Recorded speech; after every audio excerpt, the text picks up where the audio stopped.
बोला गया भरोसा विश्वास ऐसा रखो जैसे छोटे बच्चे को उसका बाप उछालता है तो वो आनंद लेता है ना। कितनी बार ये बात चली, उसका बाप उसको उछालता है गोदी में, लेकिन वो ऐसी एक सुंदर भाव दशा में रहता है कि वो उस उछलने का आनंद लेता है। उसे किंचित मात्र भी मैं गिर सकता हूँ उसका भय नहीं होता। और जैसे जैसे बड़ा होता जाता है वही बच्चा, उसे बोला तेरे को उछाले मना करे, उसे भय आ गया क्योंकि उसको देह अध्यास पक्का हो गया। तो छोटे बच्चे को अभी देह अध्यास नहीं है, उसे उसे ये एहसास नहीं है कि मैं कोई शरीर हूँ, वो अभी आनंद स्वरूप है। इसलिए हम आनंद स्वरूप थे, उसी स्वरूप में आए थे जगत में, पर उसमें रह नहीं पाते हैं। फिर हम देह अध्यास के कारण ये सारी मुसीबत कर लेते हैं अपने लिए। तो गुरु धीरे धीरे इसीलिए यहीं से हमें टर्न कराता है, अब लौट के तुम अपने फिर से बालक बनो, फिर से सरल हो जाओ, फिर से छोटे बन जाओ। छोटे बच्चों को देखो, कोई फालतू बीमारी नहीं घेरी हो,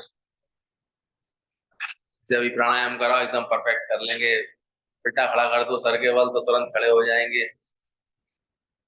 और बड़े को करवाओ, बॉडी उनकी अकड़ गई होगी। तो ऐसे जैसे जैसे हम जगत में अहंकार रूपी बड़प्पन पाते हैं, मैं ये हो गया, मैंने ये कर लिया, मैं ऐसे करता हूँ, मैंने को ये करना, तो हम अकड़े आते हैं। और अकड़ा हुआ भाव जो है, अकड़ा हुआ मन फिर कहीं भी आसानी से झुकता मुड़ता नहीं है, लोच नहीं रहती उसमें। और इसलिए वो टकराता है, दुख पाता है, झगड़ा सा बना लेता है, दोष देख लेता है, परेशान सा हो जाता है।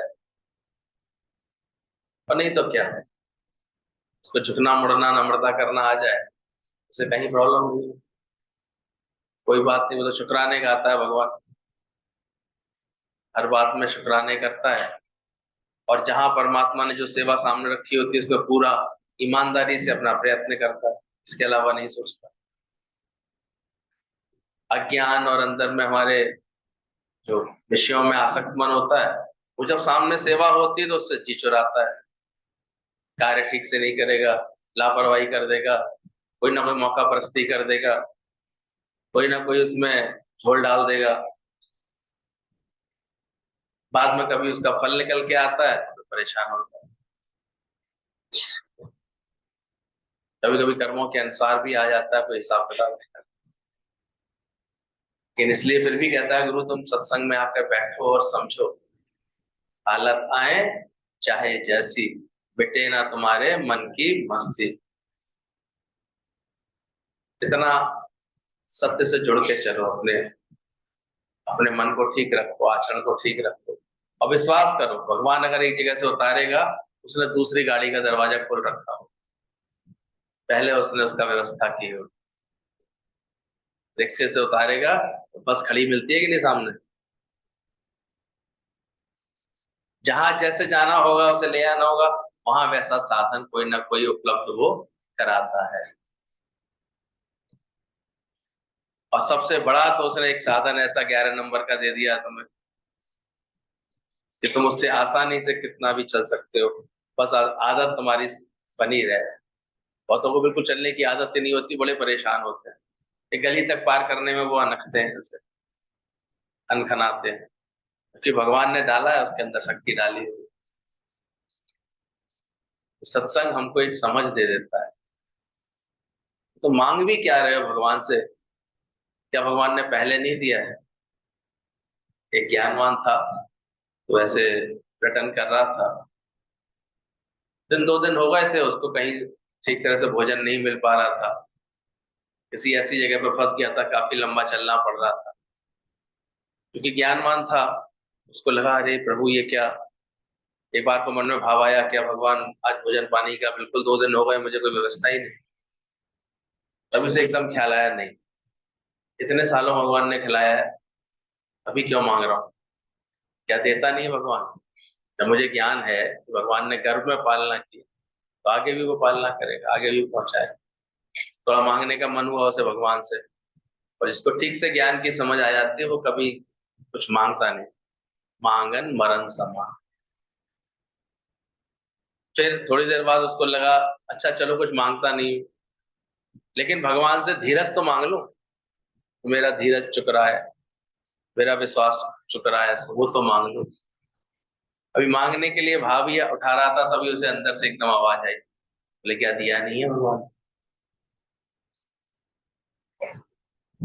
भगवान देगा भी तो धीरज कहाँ से देगा? वो मुझे अपने अंदर ही तो प्रकट करना पड़ेगा, अंदर ही तो उसको बनाना पड़ेगा। तो ऐसी जब हम रजामंदी करके चलते हैं परमात्मा से, तो भगवान देखता है ये मेरा भगत इतना तृप्त है, इतना संतुष्ट है, इतना खुश है, तो परमात्मा भी हमसे ऐसे राजी हो। उत्तम से उत्तम भक्ति इसलिए बोल दी गई है हमारे यहाँ, रजा में राजी रहना, हर हालत में अपने को ऐसे राजी रखना, खुश रखना।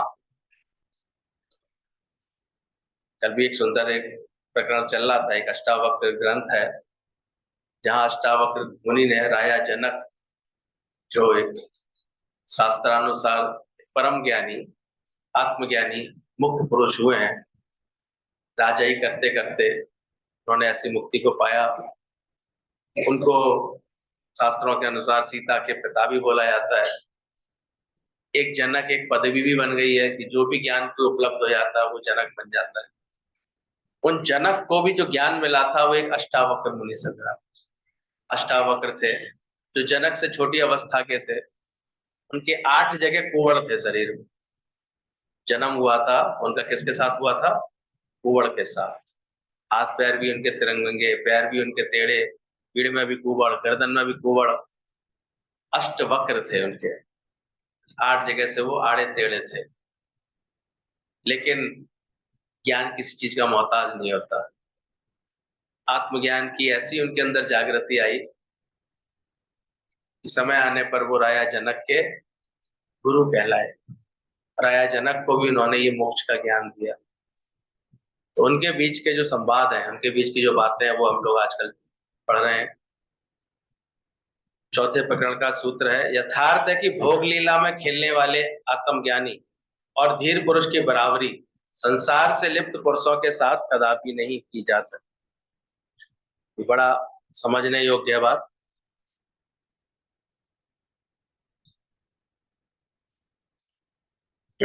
शब्द समझना, भोग लीला से खेलते हुए आत्मज्ञानी। आत्मज्ञानी को कहीं भी जाकर के कुछ बदलने की, कहीं कुछ चेंज करने की आवश्यकता नहीं। वो जहां रहता है, जो जीवन में उसके कार्य व्यवहार होता है, जैसे कर्मों का हिसाब किताब होता है, वो बड़े आराम से उसको कर रहा होता है। लेकिन कैसे कर रहा होता है? उसके लिए भोग लीला है,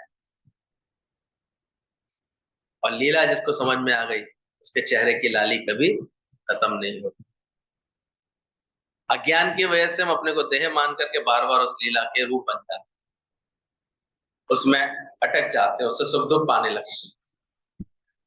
और ज्ञानी के मन सदा आनंद।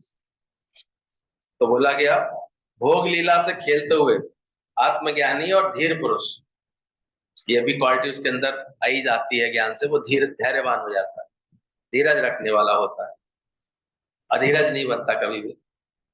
उसकी बराबरी संसार में लिप्त पुरुषों के साथ कदापि नहीं की जा सकती। जो अभी भोगों में तन्मय है, जो जरा जरा बातों में आसक्त हो जाते हैं। आप सोचो, अभी अचानक कोई चीज बिगड़े उनके जीवन की, वो परेशान हो जाते, उलझने लगते हैं। क्यों नहीं तुमको ऐसा लगता कि भगवान को जब तक जो सेवा करानी है वो कराएगा, उसके बाद उसको चेंज करना होगा तो चेंज करा रहे हैं। अपने आचरण में वो ठीक होने लगते हैं, अपने भावों में ठीक होने लगते हैं। एक उलझ रहा था, किसी वजह से बॉस ने उसकी कोई चूक देखी थी, तो उसको अल्टीमेटम दे दिया था उसको। बड़ा घबरा रहा, बड़ा, मैंने कि तुम इतनी बात बताओ, तुम्हारी किसी चूक से उन्होंने नाराज होकर के बोला है, और तुम्हें ऐसा लग रहा है तुम्हारे ऊपर जो है ये तलवार लटक गई है, कभी भी निकाल सकते हैं, कभी भी निकाल सकते हैं। मैंने कहा अभी तो मौका दे रहे हैं वो तुमको, तुम जल्दी से अपने आचरण को, अपनी बातों को, अपने भाव को बदल करके ठीक करो। जो शिकायत उन्होंने महसूस की है तुम्हारे प्रति, वो उनकी गलत सिद्ध कर दो, या उसमें कुछ सुधार सिद्ध कर दो उनके सामने, बदल जाएगी बात थोड़ी देर में। तो नेगेटिव होकर के सोचे जा रहे हो, परेशान हो रहे हो, इससे कहीं अच्छा अपने कर्म में ध्यान दो, आगे से वो चूक ना हो। उस चूक की वजह क्या थी वो तुम पहचान सको, कि किसी की बातों में आकर के वो चूक हो गई या किसी गलत डिसीजन की वजह से चूक हो गई, कोई क्या बात हो गई, इसको पहचान लो, वैसा ना होने दो। यहाँ नहीं कहीं भी करो का सेवा करोगे, वहां तो वो नहीं होने दो, देखो बात बन जाएगी। बाकी क्या होता है, खामा खा बैठ के मथते रहते हैं, मन में फिर दोष पाल लेते हैं, मन में फिर भाव बिगाड़ लेते हैं। फिर गुरु जी कहते थे इधर सजे उधर बजे। तुम यहाँ किसी के लिए भाव बिगाड़ के बैठे हो, तो क्या उसके अंतर मन में तुम्हारे लिए भाव बिगड़ेंगे नहीं। वो राजा जा रहा था, अचानक उसने वजीर को बोला, अरे वजीर, ये क्या महल के बाहर ये लकड़ी की कटाल है, इसकी दुकान है, इसे को हटा दे यहाँ से दुकान, महल की शोभा खराब खराब होती है, हमारे महल की शोभा बिगड़ती है। वजीर को बड़ी हैरान हुई, अरे 30-40 साल से इसकी दुकान है यहाँ पर, ये राजा ने आज अचानक ही फरमान दे दिया इसके लिए। अब वजीर को तो आज्ञा माननी थी, पहुंचा उसके पास, भाई ऐसे ऐसे ये दुकान यहाँ से हटाओ। राजा की आज्ञा हुई। कहता है हजूर माई बाप मैं कहाँ जाऊंगा, हमारी तो पुश्तैनी दुकान है, मेरा यही काम है, थोड़ा बहुत चलता है तो मैं इसी से अपना गुजारा करता हूँ, ऐसा कैसे कर सकता हूँ मैं, ऐसे करके परेशान हो रहा था। बोले भाई राजा की तो हुक्म हो गया, बोले आप ही हमें बचाइए, आप ही हमारे अन्नदाता हैं, आप बताइए हमें। वजीर भी होशियार था, उसने भी सोचा इतने सालों से ये दुकान है, आज अचानक राजा के मन में ऐसा भाव क्यों आ गया। इतने दिन से ये देख रहा था, राजा तो रोज निकलता था घूमने के लिए। वजीर ने उससे पूछा, एक बात बताओ, क्या कुछ दिनों में तुम्हारे अंदर राजा को लेकर के कोई गलत बात आई है क्या, कोई खराब सोचा है क्या तुमने। कहता अरे नहीं, मैं राजा के लिए क्यों खराब सोचूंगा, मैं गलत सोचूंगा। बोले सच सच सोच के बताओ, कुछ भी ऐसा तुमने आड़ा टेढ़ा सोचा, थोड़ा थोड़ा और एक पुश कर लो आगे। बोले कुछ भी ऐसा सोचा हो।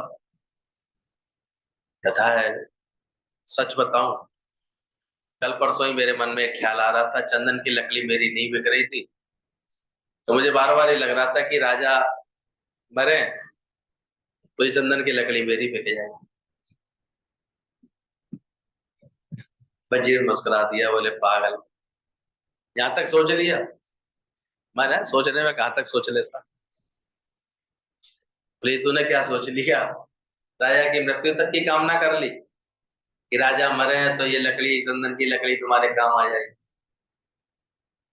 बोले इतनी अकल नहीं थी, राजा के लिए अच्छा सोच लेता कि राजा को यज्ञ करें तो ये लकड़ी तेरे काम आ जाएगी।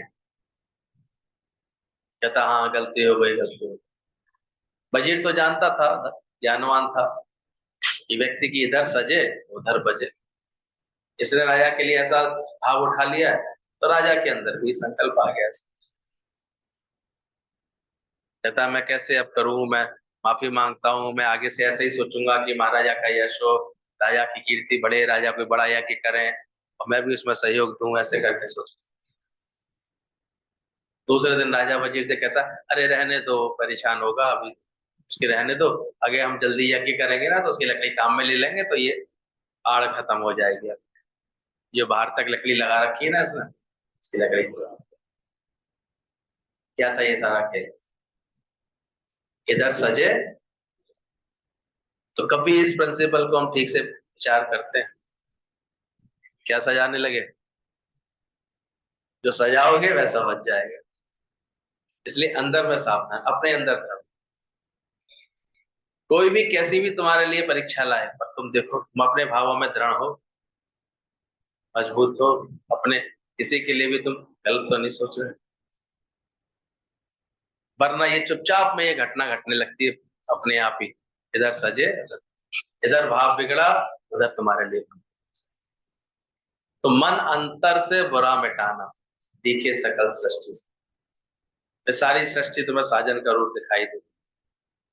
तो हमेशा ज्ञानी किस भावना में बैठा है, ज्ञानी किस भावना में बैठा है, बड़ा अंतर होता है, जमीन आसमान का अंतर होता है। इसलिए ज्ञानवान को कोई बात ऐसे दिक्कत नहीं कर, परेशान नहीं कर। इच्छाएं क्रोध, कामनाएं क्रोध है ही नहीं उसके अंदर, गुरु इसलिए हिला करके चेक करके देखता रहता है हमको। गुरु हमें जैसा बनाना चाहते हैं वैसे हम बने। हमको ऐसी मिट्टी बना दे गुरु, जो आकार देना चाहे तो दे दे। मिट्टी जैसे बोलती नहीं कि मुझे सुराही बनाओ, मुझे घड़ा बनाओ। मिट्टी कभी डिमांड करती है? वो तो बस समर्पित होती है। कुम्हार के हाथों वो मिट्टी समर्पित हो जाती है। अब वो जो चाहे बना दे, जैसे बना दे। एक थी, कुम्हार था, चिलम बनाता था, चिलम बिकती थी उसकी बहुत। एक दिन अचानक उसने मिट्टी उठाई, तो ज्यादा सी मिट्टी उठाई, सोच रहा था अब क्या बनाऊं। देखा उसने मौसम बड़ा ऐसे गर्मी का शुरू होने वाला है, और उसने उससे छोटी सी मटकी और सुराही बना दी। मटकी सुराही बनते ही उसने देखा कि जो खरीद के ले गया उसमें ठंडा पानी भरा, सबको ठंडा पानी रखा, रात को पानी पिया ठंडा उसका। और वो अंदर ही अंदर शुक्राने गा रही थी मिट्टी कि वाह प्रभु, मेरे मालिक का तो केवल एक संकल्प बदला, मेरी तो पूरी जिंदगी बदल। कहा मैं चिलम बनती थी तो मेरे अंदर में कोयले भरे ही आते थे, मैं जलती रहती थी, और दूसरे का भी कलेजा क्या करती थी, फूंक देती थी। भाई, चिलम पिएगा तो खुद ही कलेजा फूकेगा अपना।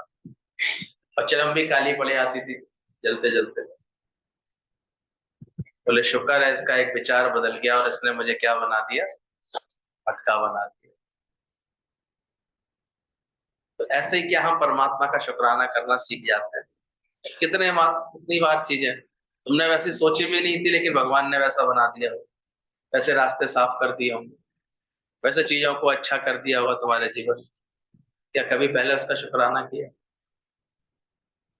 ये कभी भगवान देखता है कि ये इंसान ये शुक्राना करना सीखता ही नहीं, फिर कभी लगता है भगवान को इसने शुक्राना नहीं किया है ना, ये पंख इसको देना बेकार है।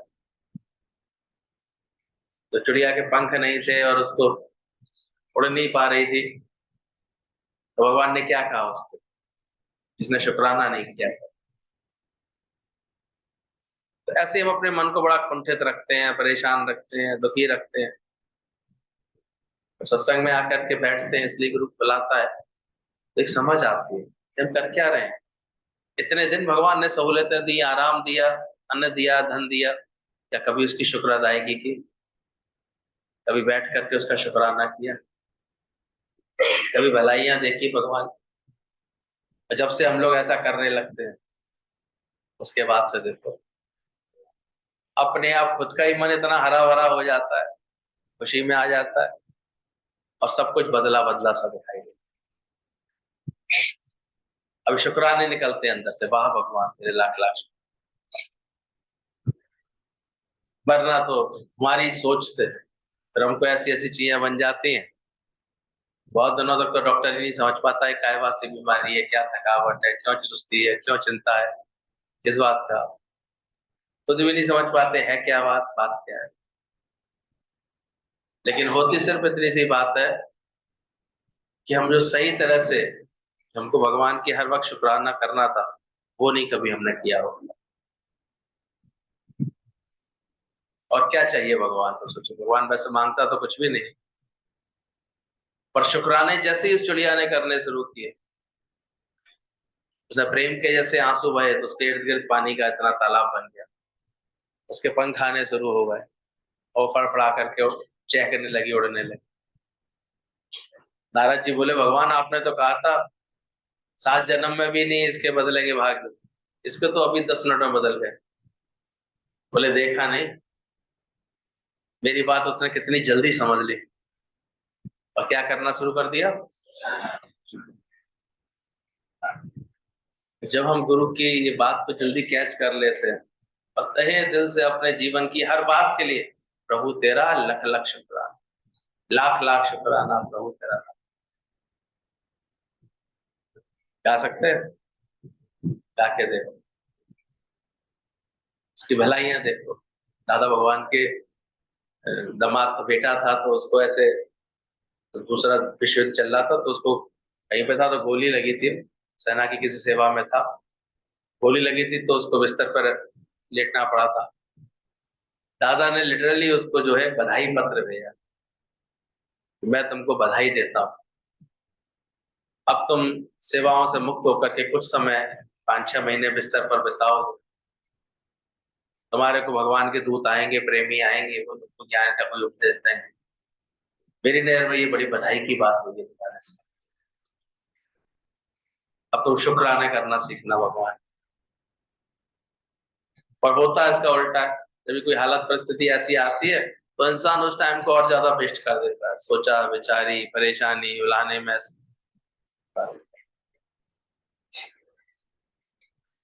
तो हमेशा शुक्राना रखें भगवान का, विचार करें कि जैसा भगवान ने दिया है,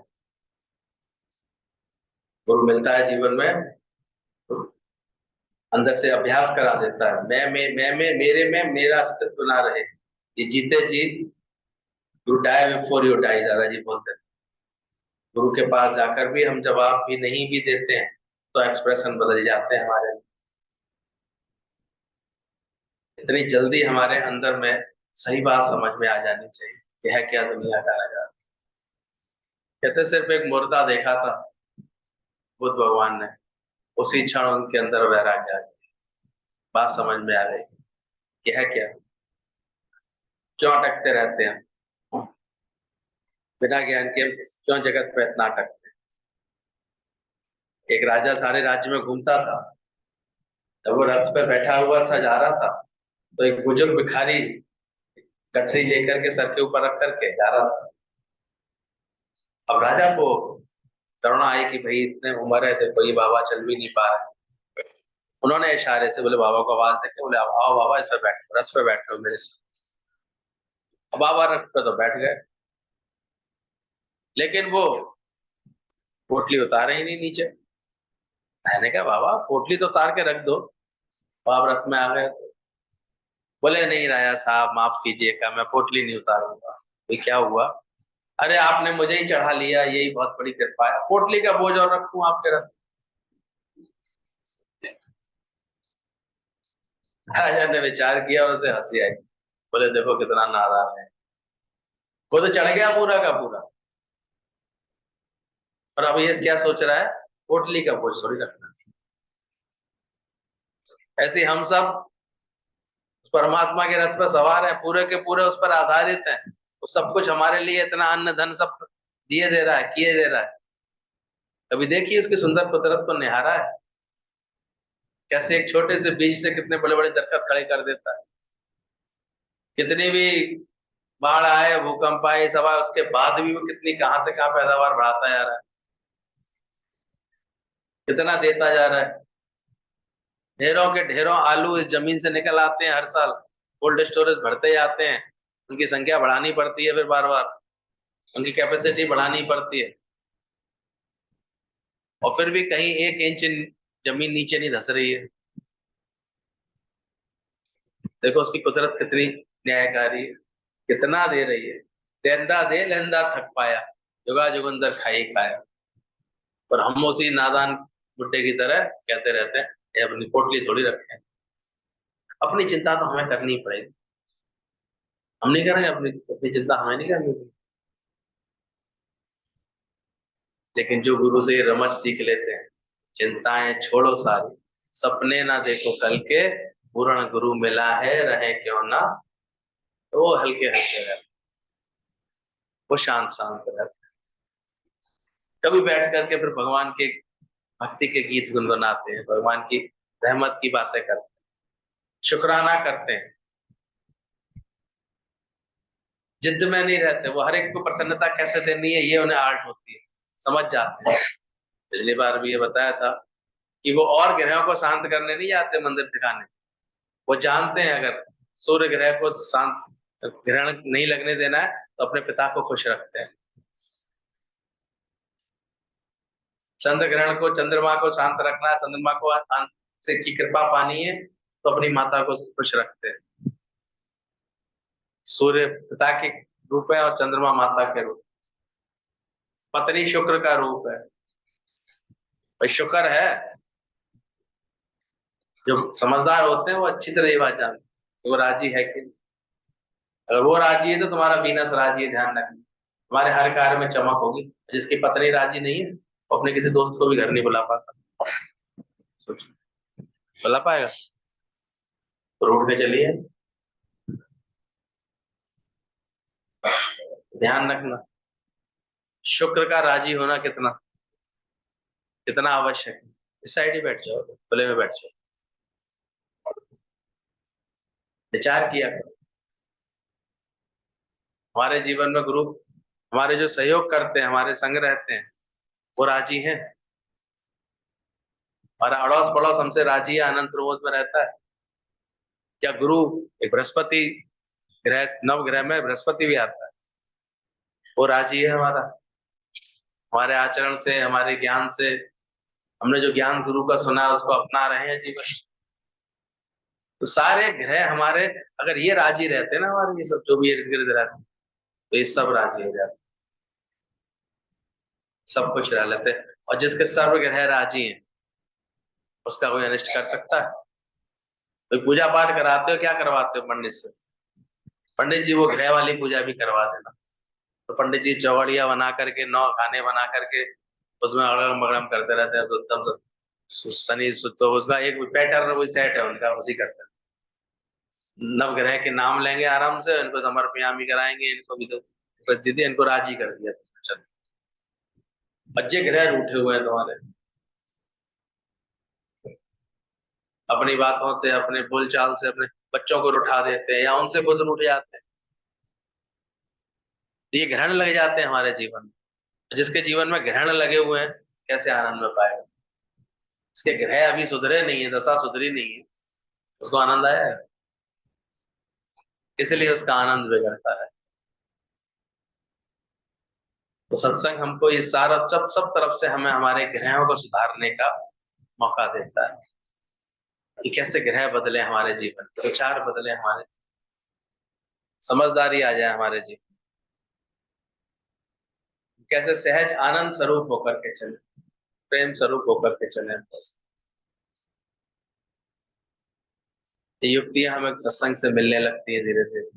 इसलिए बोला गया, जिसको जीवन में मिला सत्संग, उसको हर घड़ी आनंद दिया।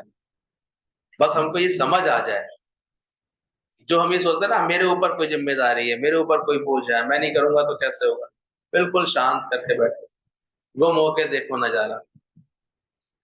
वो आप अकेला सब करे, घट में लहर में जाए। परमात्मा सब लहर, वो लहर उठाएगा तुम्हारे अंदर, उससे कार्य हो रहा है। यानी कभी नहीं अहंकार करता कि मेरे करने से कुछ हो रहा है, मेरा किया है, देखो मैं यहाँ गया, मैं यहाँ गया ना। ये प्रभु ने लहर उठाई, किसी के घट से बोल करके मेरे को लहर दी, किसी बात की किसी ने प्रेरणा दी, भगवान उस घट से आकर के मुझे प्रेरणा देके जा रहा है। मेरा अंतर मन, मेरा विवेक मुझे प्रेरणा दे रहा है, ऐसा करना चाहिए। वो अपनी मैं नहीं करता है, यहाँ भी हर जगह वो प्रकट करता है। तो परमात्मा को कि कौन चलावे कौन हलावे, मन में सुमरन करे। इसलिए वो जैसे जैसे विवेकवान हो जाता है, धैर्यवान हो जाता है, वो अच्छे से पहचान लेता है क्या मुझे आवश्यकता है, कैसे मुझे चलना है, कैसे रहना है, जो प्रेरणा आ रही है मेरे लिए वो ठीक आ रही है कि नहीं आ रही, सही आ रही है। इसलिए उसका चुनाव बहुत समझदारी से, ऐसा चुनाव वो कर लेता है, अच्छे से बात को समझ लेता है। वरना दुनिया में क्या है, हम बिना ज्ञान के चुनाव ही ऐसा कर लेते हैं, मनोरंजन के लिए ऊपर इधर उधर भागता है। और जब सत्वगुणी प्रकृति हो जाती है, ज्ञानवान प्रकृति, तो अपना मनोरंजन, स्वस्थ मनोरंजन कहाँ ढूंढता है? वो प्रभु के चरणों में, प्रभु की आस्था में, प्रभु के इस विषय में जो चर्चा होती है, ज्ञान की चर्चा, इसी को सत्संग बोला गया। वो वहां आके बैठता है और फिर अपने सब विचारों को ऐसे चेंज कराता है, तहे दिल से परमात्मा का शुक्रिया करता है। उसको समझ आ जाती है, ज्ञानी की बराबरी करते हैं जो भी, ये बराबरी कदापि नहीं हो सकती। जो आत्म ज्ञानी है वह लिप्त नहीं होता, वो संसार में अटकता नहीं। ये चेक करो, इसलिए ज्ञानी भी इसी जगत में रहते हैं और अज्ञानी। देह दरे का दंड है, हर काहू को होए, पर ज्ञानी भोगे हंस के, आनंद के साथ, उमंग के साथ, खुशी के साथ। जो हालत परिस्थिति है उसे खुशी से, पर अज्ञानी भोगे कैसे भोग रही हो, भोग तो आया, ज्ञानी भोगे देह के दंड है, हिसाब किताब है। और हैरान हो जाते हैं डॉक्टर्स भी, तो आपकी पॉजिटिविटी से आप चलते रहिए, ऐसे चलते रहिए। वो एक दिन कहते हैं ना, दवाई दूं तो क्या दूं, सोचो बड़े आप क्या दें। तो जानते हैं क्योंकि अपनी विल पावर, अपनी अंदर की खुशी, मतलब खुशी जैसी खुराक नहीं और चिंता जैसा कोई मर्ज नहीं। क्या पान लिया है, इसलिए बुलाता है गुरु सत्संग। कि सत्संग आओगे तो तुम्हें कौन सी खुराक मिलेगी, पहले गुरु खुशियां देगा, प्रेम देगा, आनंद देगा, फिर तुम्हें धीरे धीरे ऐसा ढाल देगा कि तुम अंदर से ही खुशी पैदा करो। आनंद आ गया, प्रभु जी कोई चाह ना बाकी। पहचान जाओगे थोड़े समय बाद सत्संग सुनते सुनते कि मेरी खुशियों पे डाका डालने वाला है कौन। समझ में आया कि मेरी ही ये बेतुकी इच्छा है, खामा खानी। जैसे जैसे हम अपनी इच्छाओं को समझ जाते हैं, इच्छाओं के चुंगल में नहीं फंसते, पहचान लेते हैं, विश्वास कर लेते हैं कि जो जो मेरे लिए आवश्यक होगा भगवान आप ही आप आकर के देगा, मैं चाह करके क्यों भिखारी बनूं। तो धीरे धीरे चाह मिटी तो चिंता मिटी, चाह से जुड़ी होती चिंता, चाह मिटी फिर चिंता मिटी और मन हुआ बेपरवाह। जिस जीव को चाह नहीं सो जग शहंशाह, वो जग में शहंशाह कहला, वैसे आनंद स्वरूप हो जाता। एक व्यक्ति के ज्ञान के संसार में, दुनिया में लोग ऐसे उसी रूप में ढल जाते हैं। ये गुरु पहचानता है कि नाटक को नाटक करके देखो, खेल था खेल डाला ऐसी चाल से, पर वो उसके इतने रूप बन जाते हैं। वे पति बने तो पति के इतने रूप बन गए, पिता बने तो पिता के रूप बन गए।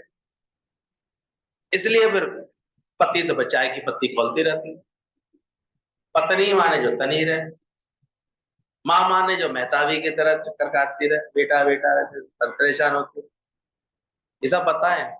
लड़का माने जो लड़ लड़ के सब ले ले, ले ले। क्योंकि हम इसके रूप बन गए, हम अपने ओरिजिनल जो हमारा मूल स्वरूप था उसको भूले बैठे। जैसे नशा हो जाता है जब, तो नशे में आप कौन है ये भूल जाते हैं, कुछ कुछ और बन जाते हैं ऐसे, यहाँ तक कि अपने घर का रास्ता तक भूलने लगते हैं, तब भूलने लगते हैं। तो इसी को माया का नशा बोला गया है, जो आप अपने स्वरूप को भूल जाते हैं। गुरु आकर के बार बार तुमको तुम्हारे स्वरूप का ज्ञान कराता है कि तू कौन है, कहाँ से आया है, क्यों सांस को लेगा। खेल खेलने आया, खेल को खेल की तरह खेलो ना, खेल में इतने क्यों उतावले हो जाते। जब वास्तव में कोई खेल खेल रहे होते हो, क्रिकेट, फुटबॉल, हॉकी वगैरह, देखो बेहद पसीना आता है शरीर में। तो खेलते हुए देखो किसी खिलाड़ियों को पसीना ऐसे बह रहा होता है, बार बार उनको एनर्जी ड्रिंक लेनी पड़ती है, शरीर को भी इतना फिट रखना पड़ता है। लेकिन चूंकि खेल रहे होते हैं तो बहता हुआ पसीना उनको क्या देता है, आनंद देता है, खुशी देता है। और जितनी अच्छी खेल भावना से खेल रहे होते हैं तो हार हो चाहे जीत हो, वो दोनों में आनंद लेते हैं, वो अच्छे खेल का आनंद लेते हैं। यही गुरु आर्ट सिखाता है कि तुम हर जगह साक्षी भाव से खेलो ना। ये खेल खेलने मिला हुआ था, खेल था खेल डाला ऐसी चाल से, उसके रूप क्यों बन जाते हो, वही बन जाते हो। एक व्यक्ति था वो अब्राहम लिंकन का ऐसे पार्ट करता था, तो जो उसका कद काठी ऐसे मिलती थी, तो जैसे अब्राहम लिंकन थोड़े लचका के चलते थे तो वैसे ही वो चलने की तो प्रैक्टिस हो गई थी। धीरे धीरे वो रोल करते करते करते करते कहते हैं वो इतना खुप गया था उसमें कि उसके अंतर मन में इतनी छाप पड़ गई थी उस चीज की कि वो भूल ही गया था। और हर समय अब्राहम लिंकन वाला, जैसे उसी अंदाज में बात करे, उसी अंदाज में चले, वैसे ही कपड़े पहन के घूमता था, वैसे ही करके बिल्कुल ऐसा लगता था डुप्लीकेट भी चल। तो उसको इतनी चढ़ गई थी उसकी खुमारी, उसकी नशा चढ़ गया उतना कि वो रात में सोते में भी अब्राहम लिंकन बन के बड़बड़ाता था। तो किसी ने साइकोलॉजिकल उसने कहा बोले चेक तो करूं आखिर, कितना भी ऊपर से एक्टिंग कर ले, लेकिन अंदर से तो उसको याद होगा कि कुछ तो सब होगा। तो एक फॉरेन में एक होती है मशीन की लाइट डिटेक्टर, वो अंदर पकड़ लेती है कि अंदर में क्या है, ऊपर तो उसके हाथ कांपने से ऐसे से बोलने। उसने जब टेस्ट किया उसका, तो वो मशीन भी नहीं पकड़ पाई, ये ओरिजिनल वाला नहीं। वो इतना अंदर तक उसके वो चीज घुस गई थी, वो पार्ट करते करते। लेकिन इंडिया में भी रामलीला में एक जना पार्ट कर रहा था, वो रावण का रोल करते करते ऐसा रावण बन गया, वो वास्तव में लड़की उठा के ले गया भागे। तो सीता थी बेचारी नाटक में, उसको उठा के भाग गया। उसे पार्ट इतना घुस गया उसके अंदर। तो हम सब के अंदर ही पार्ट इतने घुस जाते हैं, नहीं घुस जाते? बस बने तो बने, इतने बने वो फिर बुढ़ापे तक वो मेहता भी माँ अंदर से, अरे भाई तुमसे तो अच्छे वो चिड़िया चिरौटे होते हैं, बच्चों को पैदा करते हैं, उनके चोंच में दाने भी डालते हैं, वो बच्चे बड़े होते हैं तो उसके बाद वो खुशी लेते हैं उनके उड़ने की। यहाँ तो माता जी बेचारी, हिंदुस्तान में तो ऐसी दुर्दशा है मोह की, जो कि अजीब सी स्थिति कर रखी। तंग हो जाते हैं बच्चे, हमें छोड़ो ना, अपने साथ सोच लेने दो, हम अपने आराम से रह लेने दो। हर बात में बोलेंगे, हर बात में टोकेंगे। क्या करें उसी रोल में, क्योंकि दूसरा रोल कोई समझा ही नहीं है कि मनुष्य देह मिली है हमें परमात्मा पाने के लिए, सीखा ही नहीं, समझा ही नहीं। इसलिए बस वही वही वही सीन चलते रहते, और मोह के कारण फिर ऐसे बंधन मानते रहते हैं, दुख पाते रहते हैं, परेशान होते रहते हैं। ये तो कोई सच्चे गुरु की बात समझ ले तो धीरे धीरे इस मुक्ति का आनंद लेता है, वो अंदर ही अंदर सब बातों को हटाता है, सब बनना बनाना छोड़ देता है, सब इच्छा अहंकार अंदर से छोड़ देता है। भले ही शकल के मध्य रहता जरूर है उनके साथ, बैठता उठता भी, लेकिन अंदर से जानता है। उसने यही शरीर से, गुरु कहते हैं, गुरु जी कहते हैं कि इसको हटाता है। पता नहीं जब देह का जिसको, तो औरों से क्या मतलब। अब कोई इतना शानदार ज्ञान अभ्यास कर ले, वो ऐसे बनता है, वरना तो सब कोई ये निगोड़ी मोह ममता माया परेशानी करती है। जगत नहीं है, जगत दूषण नहीं है, जगत तो तेरे आनंद के लिए बना है। पर कभी विचार तो किया करो, हमें परेशान क्या चीज कर रही है, हमारे को उलझा कौन सी चीज रही। तेरा ही मोह तुझको कब से रुला रहा है, तेरा ही लोभ तुझको फंसा रहा है, तेरा ही अहंकार लड़ा रहा है, तेरे ही ममता अटका रही है, दुनिया नहीं अटका रही है। भगवान ने सृष्टि को तो बहुत अच्छा रचा है, आनंद के लिए। बस यही अंतर होता है ज्ञानी अज्ञानी, उसके कर्मों में भेद नहीं होता, और उसकी भावना में अंतर होता है। ज्ञानी भोगे हंस के, और अज्ञानी भोगे रो। उसको खेद है, उसको मोक्ष है। वो जहां बैठा है वो मोक्ष, मोक्ष के साथ, मुक्ति के साथ बैठा है। और अज्ञानी जहां अटके हैं, जिन बातों में अटके हैं, वो आए दिन नई चिंता, नित नई आस है, नित नई प्यास है।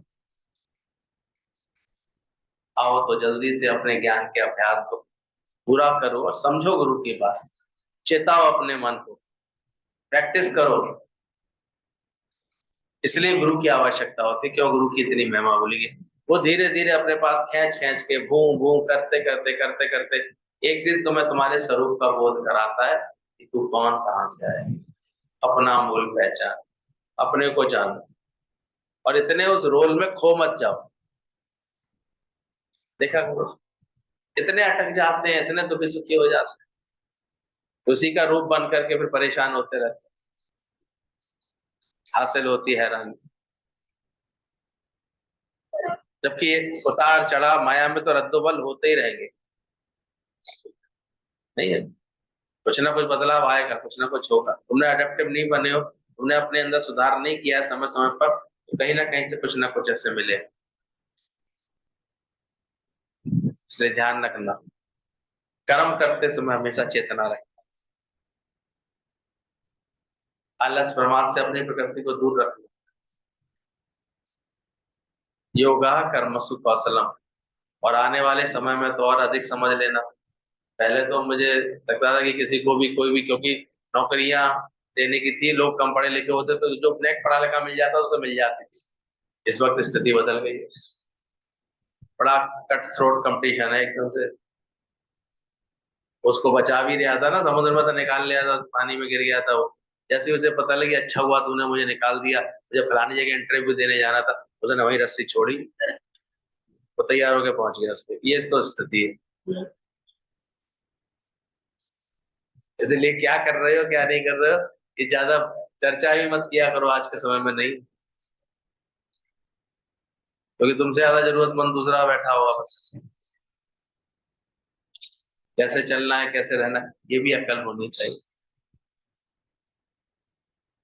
फिजूल मत बोलो किसी से ज्यादा, शांत करो, अपने ज्ञान के अभ्यास में रहो। बड़े मुश्किल से जो मिल जाए, कोई कोई ऐसा चांस, कोई नौकरी पेशे का, कोई काम का, धंधे का, उस पर लगे रहो, लगे रहो। बार बार जो मन मूड को चेंज करोगे ना, उससे भी तुम्हें बहुत सुविधा मिलेगी हमेशा। वहीं से अपना कर्म अच्छा करके फिर आगे बढ़ो, प्रकृति खुद आप धक्का मार के आगे बढ़ाएगी। नहीं तो स्थिति ये बन जाती है बहुतों की, आधी छोड़ पूरी को धावे, आधी मिले ना पूरी बात, फिर परेशान होते हैं। 4 दिन भी बिना काम के बैठ नहीं पाते, पर 4 दिन बाद उस काम से मन भी हटा लेते हैं। नहीं हो जाते, गड़बड़ नहीं कर देते काम। इसलिए समझदारी, अपने इमोशनल माइंड को कंट्रोल रखो अंदर से ज्ञान का पहरा बैठा हो उसको। इमोशनल माइंड होता है, थॉटफुल माइंड होता है, इंटेलेक्चुअल माइंड होता है, स्पिरिचुअल माइंड होता है। 4-5 तरह के माइंड होते हैं। एक तो थॉटफुल माइंड, सारे समय चल रहा है, सारे समय विचार चल रहे हैं, तो कितना है विचार, फिर वो हेल्दी थिंकिंग नहीं कर पाता, हर बात पे चल रहा है, अभी एक विचार पे दूसरा टक टक टक टक, फिर वो तो यहाँ तक स्थिति आती है नींद नहीं आने देता। विचार चल रहे हैं तेजी से तो नींद रुकती है। इसलिए अपनी उन्नति को इस सीमा तक रखना। उसकी माँ ने कहा बेटा भले ही कितनी भी उन्नति करना, पर ऐसा ना हो कि मैं रात को आऊं और तू जगता हुआ मिले, समय पर ठीक से तेरे को नींद आ जाए, ऐसी उसको उन्नति कहते हैं। ऐसे नहीं होना चाहिए, ऐसा अज्ञान नहीं पाल लेना दुनिया के चक्कर में कि तुम्हारी नींद ही नींद गायब हो। तो इतना थॉटफुल, फिर इमोशनल माइंड, इमोशंस समय समय पर चेंज होते रहते हैं, कभी सुखी कभी दुखी। बहुत जल्दी किसी को देख किसी बात से खुश हो गए, बहुत जल्दी में किसी बात से दुखी हो गए, किसी से कोई थोड़ी सी अपेक्षा करी, किसी ने थोड़ा प्यार से बात कर लिया, बड़े उसके लिए बड़े उतावले हो गए, भावुक हो गए। माया मिली तो गर्व करता है, माया गई तो रोवन लगाता है। ये इमोशंस, इमोशंस में बहने वाला। एक इंटेलेक्चुअल मन, बड़ी चतुराई होशियारी, वो भी चूल्हे चढ़ती है बहुत बार। इतनी होशियारी कि थोड़ी थोड़ी बातों में उनका स्वार्थ, उनकी मौका परस्ती दिखने में आ जाती है लोगों को। क्या करें, वो अपने लिए ही सोचते हैं, तो ऐसे लोगों को भी कोई अच्छा प्यार नहीं मिलता, ना अच्छी समझ मिलती। अपने लिए जिए तो क्या जिए, जिए दिल जमाने। थॉटफुल, इमोशनल, इंटेलेक्चुअल, बहुत ऐसे चतुराई वाले, चतुराई से बात करने वाले जो, वो भी हम देखते हैं किसी मतलब का नहीं रहता। एक स्पिरिचुअल माइंड होता है, ईश्वर पर भरोसा करने वाला, ईश्वर को समर्पित होने वाला, भगवान का विश्वास करने वाला, किसी गुरु की गाइडेंस में चलने वाला, ऐसे जगत के सत्य को पहचानने वाला, कि जो दिखे सकल विनाशी, परिवर्तन है, जगत के परिवर्तन को जानने वाला। ये तो जगत में परिवर्तन हो रहा, परेशान हो रहे, अरे क्या जानते नहीं थे बंडे दिस, इंद्रियां सारी शिथिल होंगी, शरीर थोड़े ऐसे होंगे, थोड़ी दिक्कत हो। सत्संग रोज सुनते हैं ना, तो धीरे धीरे हमारा सब तरफ से माइंड सेट होते होते एक सही स्पिरिचुअल माइंड बनता है, ज्ञान वाला मन। फिर उसमें लहरें नहीं आती खामा खा की, भावनाएं नहीं आती, सही बात समझ जाता है कि पहले रची प्रारंभ, सही बात समझ जाता है भगवान कैसे खेल कर रहा है सारा चीज, तो ठीक से समझ लेना अंदर से। बोले जिस पद की इच्छा करते हुए सौनकादि देवता भी सब दीनहीन हो रहे हैं, उस आत्म पद को पा करके भी योगी हर्षित नहीं होता है। उसको ठीक से ज्ञान हो जाता है, वो उस पद को पा करके भी कोई बौराता नहीं। वो आत्म पद पा करके ज्ञानी हुआ निर्वासना, तो निर्वासना हो जाता है, अंदर से समझ जाता है, उलझता नहीं है। वो बड़े आराम से, बल्कि और जब कहीं ज्यादा कबीरदास जी को जब प्रशंसा बहुत करते थे, तो वो सब कभी ऐसी भी लीलाएं करते थे, बोतल लेके गए, भले ही निंदा हुई पर अटके नहीं, वो चेक कर लेते समय समय पर, मैं प्रशंसा में स्तुति में अटक तो नहीं रहा, नॉर्मल जीते हैं बिल्कुल, इसलिए कुछ बनते नहीं है। उन्हें कभी भी किसी चीज का ऐसे गुमान नहीं आता। हम लोग कितना भी सत्संग कर लें, कितना ही बड़े बड़े समारोह हो जाते हैं, लेकिन अंत तक अंदर वाला यही एहसास करता है, ज्ञान किसके लिए किया, मैंने अपने लिए किया, अपने उद्धार के लिए। आपका नियम जैसे बने वैसे बने, लेकिन मेरा तो नियम पक्का है, मैं रोज सत्संग करता हूँ, मेरा आनंद पक्का है। तो कभी भी ये गुमान नहीं आता किसी भी चीज का। तुझको तेरे कर्म का ना भान हो, और दिन उसी का हो उसी की इच्छा। तो ऐसा अंदर में चित्त बनाते जाओ ज्ञान से। अहंकार विकार भरे मन को निज नाम की माला जप, परमात्मा के नाम की माला। और वो कभी किसी चीज से ऐसे उलझता नहीं है, परेशान नहीं होता। एक सन्यासी थे, तो उनके पास घर बार छोड़ दिया था, कुटिया में रहते थे, केवल दो लंगोटी पहना करते थे। एक बार उन्होंने देखा कुटिया में चुईया घूम रही हैं बहुत सारी, ऐसी सीजन आता उनका भी पैदा हो जाता, वो बड़े परेशान, उन्हें एक चिंता लग गई, मेरी ये उतर गए अगर मेरी लंगोटियां, तो क्या हालत होगी, फिर मैं कैसे पहनूंगा। तो ये लंगोटिया थी, वो कुतर ना जाए कोई, उनने बिल्ली पाल ली। किसी ने कहा बिल्ली पाल लो महाराज, जुए भाग जाए। अब बिल्ली पाल ली उनने। अब बिल्ली पाल करके, अब बिल्ली को कहाँ से पिलाएं, दूध कहाँ से पिलाएं, तो किसी ने कह दिया गैया रख लो, हम गैया दे आते हैं आपको, उसका दूध पिला दिया करना महाराज, आज आप भी पी लिया करना। उन्होंने कहा चलो ठीक है, अब गैया पाल ली। अब गैया को पालने के लिए रोज चारा चाहिए, उनने आसपास जो है कर दिया, धीरे धीरे वो गैया संभालने के लिए कोई उनको चाहिए थे। तो कहते हैं एक स्त्री भी आ गई उनके पास, वो उसके कहती है महाराज जी मैं गाय को भी संभाल लूंगी और आपकी भी सेवा कर दिया करूंगी। जरा अच्छे खासे सन्यासी होकर रह रहे थे, वो स्त्री साथ रहने लगी, तो धीरे धीरे मन में घुस गई, वो गृहस्थी बन गई। फिर बाल बच्चे हो गए। अब बाल बच्चे हो गए, तो एक दिन पत्नी ने कहा जाओ ये लंगोटियां धो करके आओ पानी में। जब गृहस्थी बना के बैठोगे तो हुक्म तो चलाएगी। जाओ जा करके। और बोले सोच रहे थे लंगोटियां धोते धोते ये क्या हुआ, इन दो लंगोटियों के चक्कर में मैंने ये क्या कर डाला, ये कितना मैंने विस्तार कर डाला, कितनी चीज बढ़ गई, कितना अटक गया। तो ये ज्ञान के बाद समझ आती है कि संसार तो बनता ही रहता है, इसलिए एक में आ जाइए, ज्ञान से ही समझ ले लीजिए अंदर से कि ये फैलता रहता है, ये धीरे धीरे समेटता नहीं है।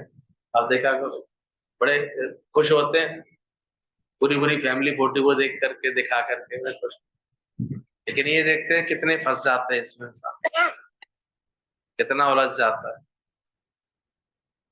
इसलिए गुरु एक आर्ट सिखाता है हमको कि सकल के मध्य सकल से उदासीन होना भी सीख लेना, ये समझ ले। क्या तुमने राजा जनक की तरह अभ्यास कर लिया, जिसकी जले सोई बचता है। अब यहाँ राजा जनक मतलब ज्ञानवान जो होता है, उसकी मन की स्थिति ऐसी, जब खबर फैली कि राजा जनक के महल को आग लग गई, रेल महल को आग लग गई, सब दौड़ गए। साधु सन्यासी भी थे, वो भी दौड़ गए, महल के बगल में हमारी कुटिया है, कहीं उसमें आग ना लगे। बस राजा जनक शांति से बैठे रहे। ये कथाएं हैं। पूछा अरे आपको महल में तो आग लगी थी, आप शांति से बैठे। कहते हैं जिसकी जले सो बचता है। मैंने तो गुरु को अर्पण कर दी, गुरु जाने गुरु का। खबर झूठी थी, आग तो में लगी नहीं थी, परीक्षा ले रहा था गुरु उससे। जो राजा जनक जैसी समझ में आ गया है कि नहीं आ गया, छूट तो सब जाएगा, कुछ भी कब बदल सकता है, कुछ भी होगा, बैठ कर रोओगे तो नहीं, रोगाणु है, शरीर है, कभी भी कोई बात बड़ी बन जाती है इसमें। कितने दिन इंसान अपनी जद्दोजहद से इलाज करा करके, इससे करा करके बचा लेता है इसको, फिर भी मन भी तो देखो, ठीक हो जाएगा थोड़ी, फिर बदपरहेजी शुरू हो जाएगी उसकी, फिर बदमिजाजी शुरू हो जाएगी उसकी, फिर कारण बन जाता है जल्दी से। तो अंदर से देखना कि कैसे हम चल रहे हैं, कैसे अंदर से निरासक्त होकर के रहते हैं। इसलिए जो सही ज्ञान का अभ्यास करते हैं वो गुरु के आगे ऐसी प्रार्थना करके बैठते हैं, गुरु ऐसा ज्ञान सुनाए जो मेरा बड़पना चल जाए, बड़पना चल जाए, बड़ा यानी बोलनापना खत्म हो जाए, बड़पना मेरा बड़ा बड़प्पन दिखाना, बड़ा होना, मैं कुछ हूं ऐसा मानना छूट जाए, ये सब मेरा जल जाए, मेरी ममता जल जाए, मेरापन जल जाए, मेरे अंदर जो मेरा मेरा करने की आसक्ति हो जाती है, मानता हूं मेरी है, मेरा घर मेरा ये हट जाए। अब ये आर्ट ऑफ लिविंग है, और यही आर्ट ऑफ सही लविंग है। जब तक आप मेरा बोलते हैं आप सही प्यार कर नहीं पाते। सबसे ज्यादा को मन किससे चलाते हैं? जिन पर मेरे पने का दावा करते हैं। तो एक ही काफी है तुम्हारा दिन भर तुम्हारे मन को दुखी सुखी करने के लिए। तो जब आप पता लग गया है तो बचा लो भाई, समय रहते, समय रहते अपनी दुविधा को मिटा लो। ज्ञान की समझ आ जाती है, उसको मिटा देता है, वो हटा देता। तो सफलता मिल रही है कि वैसे के वैसे ढाक के तीन पात हटा रहे हैं। ममता तू ना गई मेरे मन से, टूटे दसन वचन नहीं आवे, सोवा गई मुठा। तो ममता तू ना गई, ये जो ज्ञान का सही अभ्यास करता है वो अंदर ही अंदर प्रैक्टिस करता है ना, अब नहीं, अब लो नसानी, अब ना, अब तो ये जीवन प्रभु तेरे लेके। ध्यान रखना, दादाजी ने जीते जी ऐसा अभ्यास कर लिया। उनके वैसे तो बेटे चार थे, पर इतना निष्कामी, इतना ज्ञान के कार्य में अपने को लगा लिया कि किसी का भी अंत में जो शरीर की लीला हुई वो मचार माले वन्नी में हुई हमारे गुरु जी के यहाँ। कोई बेटे हमारे बहू बच्चे उनके आ ही नहीं पाए उनके पास, खबर भी नहीं प्रॉपर पहुंच पाई, तो इतने वो अंदर से असंग हो गए। कहा भी प्रेमियों ने कि आप कहें तो दादाजी बंबई ले चले, आपको घर पर ले चले। बोले क्यों, ये क्या मेरा घर नहीं? इतनी अंदर से निश्चिंतता थी, इतना मेरापन का चला जाता। आज ब्रह्मज्ञानी दादा भगवान के रूप में जाने जा रहे हैं। ऐसे ही थोड़ी हो जाता, तो मैं सारे समय बस मैं में मन, मेरे में मन, भाई ममता अटकी पड़ी, फिर कैसे समझ में आएगी बात। मिटा दे अपनी हस्ती से, तो छोड़ना सीख लो इसको, अंदर से पकड़ लो इस बात को, और समझ में आनी चाहिए बात। टीचर जी थे, वो गांव में पढ़ाते थे, गांव के टीचर थे, तो सारे समय गुस्से में रहते थे, गुस्से में एक ही गाली दे दिया करते थे, बच्चों के गाली देते, अबे उल्लू के पट्टे, अबे उल्लू के पट्टे। तो ऐसे एक आदमी देख रहा था, बोले माँ साहब ये गाली तो आप अपने को ही दे रहे हो एक तरह से, सारे पट्टे किसके हैं? तो फिर उल्लू कौन हुआ? बोले मैं नहीं जानता, तुझे समझ में आ रही ना गाली, तेरे को ही लगेगी, मैं नहीं मानता। तो जब मैं समझ ही नहीं रहा इसका मतलब, तो गाली तो उसको लगेगी जो समझ रहा। तूने समझ लिया इसका मतलब, तो तेरे को ही गाली लगेगी। तो ज्ञानी इतना कुशल होता है, बनता नहीं किसी बात से। कारण आने पर, बात आने पर, जगत में कोई बदलाव आने पर वो उतना ही मुक्त, जैसे चिड़िया होती है बैठी जरूर पेड़ पर है, और आग लगेगी पेड़ पर तो क्या वो जलेगी? और चूहा होगा वो जल मरेगा, क्योंकि वो पेड़ के आधार लेके बैठा है। और चिड़िया बैठी है उसी पेड़ पर, किसका आधार लेके बैठी है? वो अपने पंखों का आधार। तो कारण आने पर वो क्या करती है? गुरु भी देखो तुम्हें ज्ञान वैराग्य के पंख लगाना चाहता है, अब किसके आधार से चलो इस जगत? कारण तो कोई भी कभी भी आ सकता है, सब तुझको छोड़ कर देंगे, नाता ही तोड़कर। इसलिए पहले ही दूर हो जाओ बंदे, तुझको छोड़। कुटुंब कबीला संग ना चाले तेरे जना, तू क्यों लिपटावे मूर्ख मना। ये मूर्ख मन अपने को बोध देते रहो, क्यों इतना लिपटाता रहता हो? खेल खेलो भले, खेल था खेल डाला। प्रेम करता है ज्ञानी भले, लेकिन अटकता नहीं, छूटा हुआ है सब उसका। इस प्रैक्टिस के साथ जो रह लेता है वही ज्ञानवान। Any problem? हम्म, प्रॉब्लम क्या है? रोज देखो, चलते चलो, ज्ञान का रोज अभ्यास करते चलो, सही समझ के साथ बढ़ते चलो।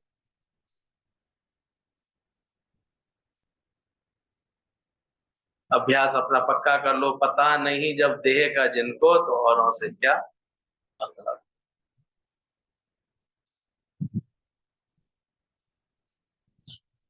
पर गांठ खोलते ही नहीं, परमात्मा से जुड़न कैसे बने? इधर से हटे तो उससे जुड़े। भगवान अभी तक इंतजार कर रहा है, आओ आओ मेरी नैया में ले जाओ।